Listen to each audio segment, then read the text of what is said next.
Hey, what's going on, everyone? I am Jay Dudley. That is my generator. That's my new toolkit from Harbor Freight. This is a feeler gauge because I reached out to Westinghouse and they said Hi, for the it. people. You saying hi to the people?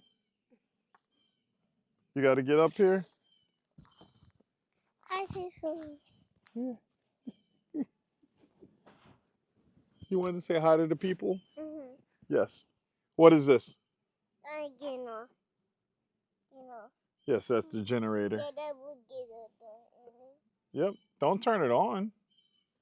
No. Wait. You're being silly. What are these? Two. Yes, those are tools. But we're talking to them about what Westinghouse emailed me back. Yes. Yes, they said for the issue of having to pull the recoil a lot to start the unit manually, please check your valve clearance. Your valves could be too loose or too tight, causing this issue. Westinghouse does not cover valve adjustments under warranty. So that is why I purchased these feeler gauges. And when I was on the phone with them, they said, "Oh, we don't instruct you on how to do the valve adjustments. Uh, Try and look it up online, find a video." So that's what I did. I found this video from Steve's Small Engine Saloon, and that's what I'm going to you see it right there, Steve's Small Engine Saloon.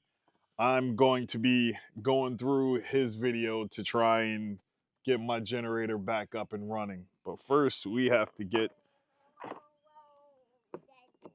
the cover off, which I only keep one screw in on this thing because they put so many ridiculous screws on here, and for you to actually get inside. Yes, you're no, you can't spray the people. Why are you spraying? Oh, dear. No, you couldn't get down. So have that one screw in there. Pull this off. It has tabs on the bottom and this spinning pivot, so we could get in right here. I didn't look up any of the sizes for anything.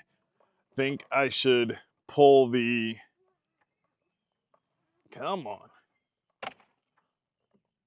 Pull that out off of the spark plug. Let me make sure it's turned off. The generator's turned off, so it can't automatically start. But let's press the start button just in case.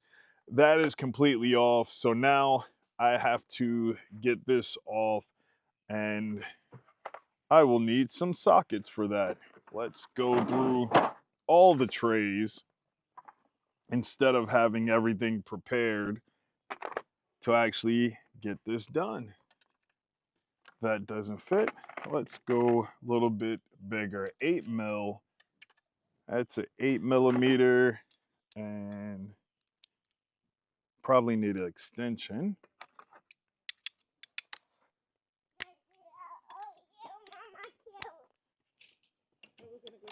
So have the 8 millimeter extension.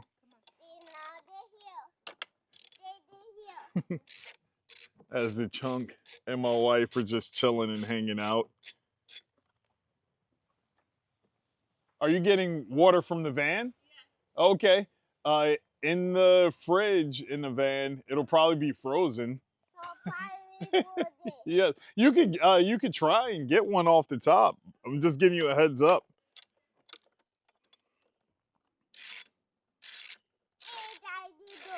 Yes, milk does going to help. Why isn't milk dud helping? Milk dud should be feeding her puppies.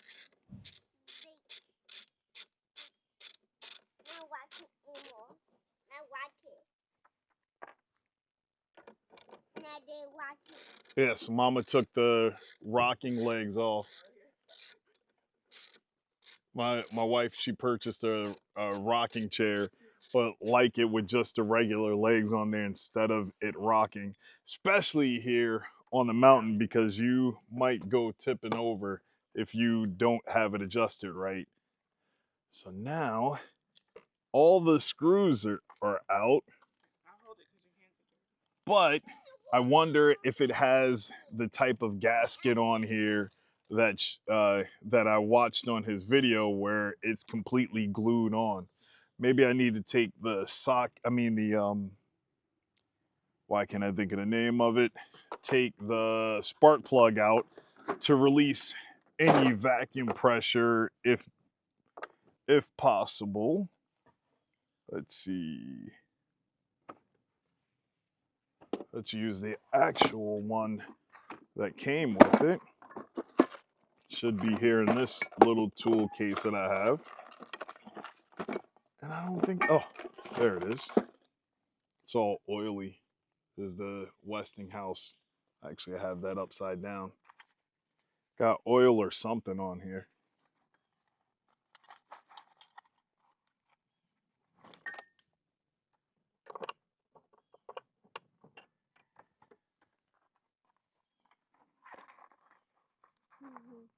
Where's the little metal piece? I don't know. Oh, I will attempt to use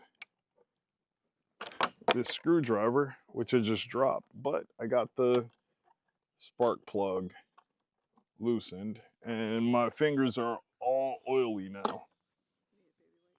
Nope.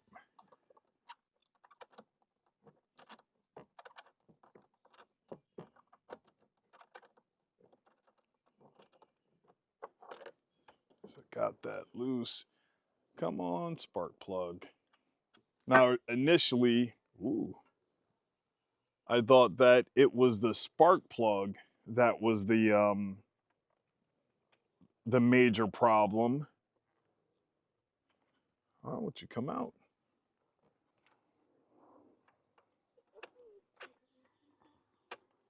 So I replaced multiple spark plugs, but that wasn't the case because it was just so many extra poles that it took to get the generator to start. Spark plug. And I don't know which socket size or anything I would use to get the spark plug out, but here's a spark plug. The cap came off while I was screwing it out. So we're gonna lay that right here. And now I need to still get this off. Oh, it just popped off. Just pulled it a little bit and it popped off. It still has a gasket on there. The gasket is good. Now the next question, are we at top dead center? It doesn't look like it with the I don't know how to actually tell. I've seen on videos where it said that the top dead center is you have to pull the pull start cable to get that there, but even then I can't see or tell how to do that. So give me a second. I'm going to look it up, figure out how to get it to top dead center, and see how I adjust these two. All right. After going through the, what is this? The instruction booklet, figuring out the feeler gauge depth, and then actually finding the correct feeler gauge that I'm going to go with uh, between the exhaust and the intake valve. Now I have to start loosening things up. So we will start here. If it will twist. Actually, both of them came loose just off of that first twist. Didn't even need the 14 millimeter, just a 10 millimeter. Now, For the intake, we're gonna go with 0.08. Now let's see if this fits in there now. Now it actually fits in there. It wouldn't go before. So there it is on a 0.08. Let's tighten the bigger one down some.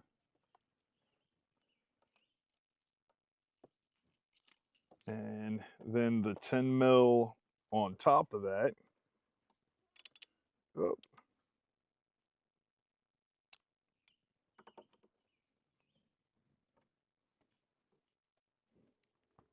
and make sure that it still fits inside there. It is not. So we have to loosen up again. I'm wondering if it is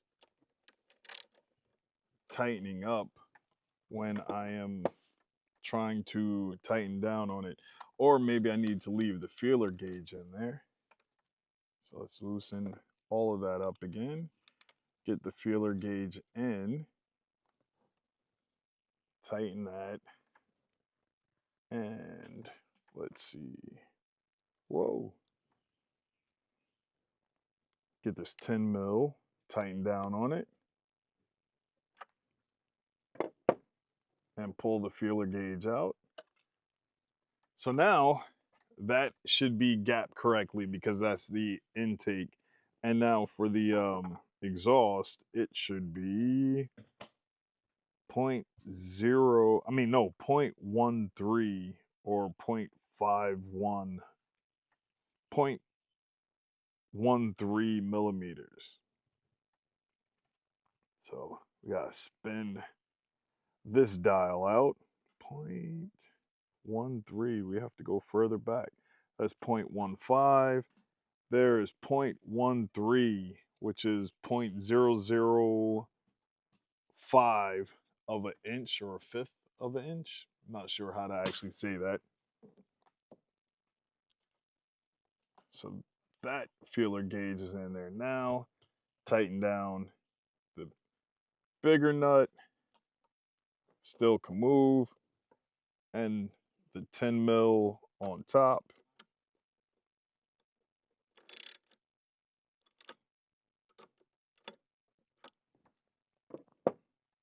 And the gauge comes out. And I think that's it.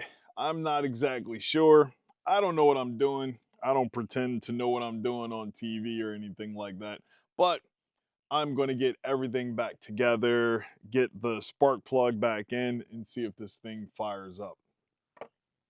All right, getting everything back together. Now the spark plug boot. That's snapped in. Now let's turn it some and see if we have a first shot for it to start. Put it over to gasoline because we normally run this on propane. Let's see. Whoa! First shot.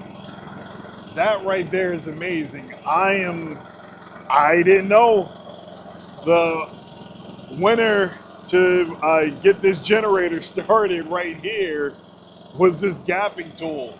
That's what the problem was. I'm amazed. So got to keep this nice and handy with whatever you're doing with your generator. And we have some other generators over there that I probably need to do some maintenance on. And this might be the reason why those generators don't work. This one popped on. Now to go back over there, hook it up to propane and see if that's the case of why it wouldn't start automatically with our switch bot here remotely. So thank y'all for watching. Have a blessed day. Oh, you want to tell them have a blessed day? Let me turn it off. Go ahead. Tell the people to have a blessed day. Have a day. Awesome. Shalom. Wow.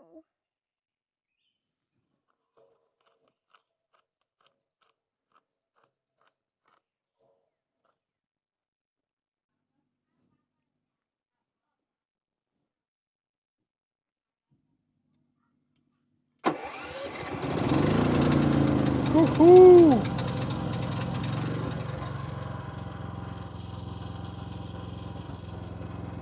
It works.